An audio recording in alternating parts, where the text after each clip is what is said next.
मैं एक अति महत्व के प्रश्न पर आज सदन में बोलने के लिए खड़ा हुआ हूं।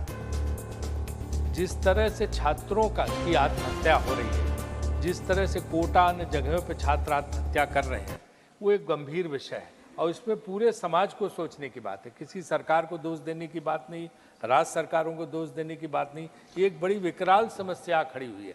35,000 छात्रों ने सुसाइड कर लिया क्योंकि कोई फेल हो गया, अगर किसी एग्जाम में कोई अगर जो है उस तरह से मार्क्स नहीं ला पा रहा है, तो ये एक बड़ा गंभीर विषय है और मैं इस पर चाहूँगा कि पूरे समाज को इस तरफ ध्यान दे।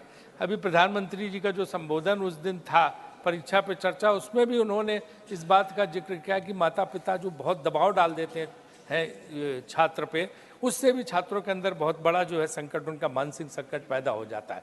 तो मेरा ये मानना है कि जो इस तरह के जो 1000 स्टूडेंट्स का सर्वे किया था इन्होंने, CSDS ने, उनके हिसाब से जो 35,000 छात्र आए, उनकी मुख्य रूप से वजह ये थी कि several factors contributing to this distressing trend, including academic pressure, mental health issues, isolation, financial concerns, lack of support and the stigma surrounding failure in competitive exams.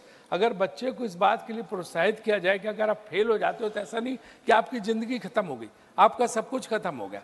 तो इस तरह के जो कोचिंग सेंटर हैं या एजुकेशनल सेंटर हैं, उनको motivate करने के लिए भी लोग रखने चाहिए।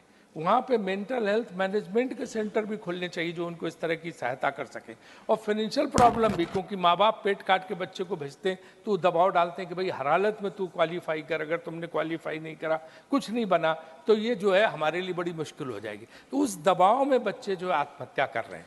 ये बहुत गंभीर विषय है और ये किसी एक के विरुद्ध या किसी एक के उसमें नहीं है, सारे लोगों को मिलकर इस पर सोचना पड़ेगा। जो मेरे 5 सुझाव हैं कि इसमें जो है, एक तो मेंटल हेल्थ सर्विसेज इंस्टीट्यूट्स में क्रिएट करनी चाहिए, mandatory training programmes for teacher और स्टाफ को इसकी ट्रेनिंग देनी चाहिए कि कैसे ऐसे छात्रों को उत्साहवर्धन करें, उन्हें निराशा के दौर से निकालें। और इसके बाद जो है फर्स्ट एड का भी इंतजाम होना चाहिए। जो इस तरह के मेडिकल सेंटर जो ये हैं, ये एजुकेशनल इंस्टीट्यूशंस हैं, अवेयरनेस कैंपेन्स लॉन्च करने चाहिए गवर्नमेंट को भी और तमाम NGOs को भी। और जो स्टिग्मा है ये कि हम फेल हो गए तो सब खत्म हो गया, इसको दूर करने का प्रयास करने चाहिए। मैं सरकार से यही आग्रह करूंगा कि इस पे जो है एक पूरा अवेयरनेस जन जागरण अभियान चलाएं पूरे देश में, ताकि छात्र इस तरह का काम न करें। नमस्कार, दुनिया दी बेहतरीन कैथ लैब वाइट मेडिकल कॉलेज एंड हॉस्पिटल बुंगल से एस्टैब्लिश हो गई है। सीधा वाइट मेडिकल कॉलेज आओ, इलाज कराओ, सलाह रिया तोड़ा अपराध तोड़े दुख से हाजिर है। धन्यवाद।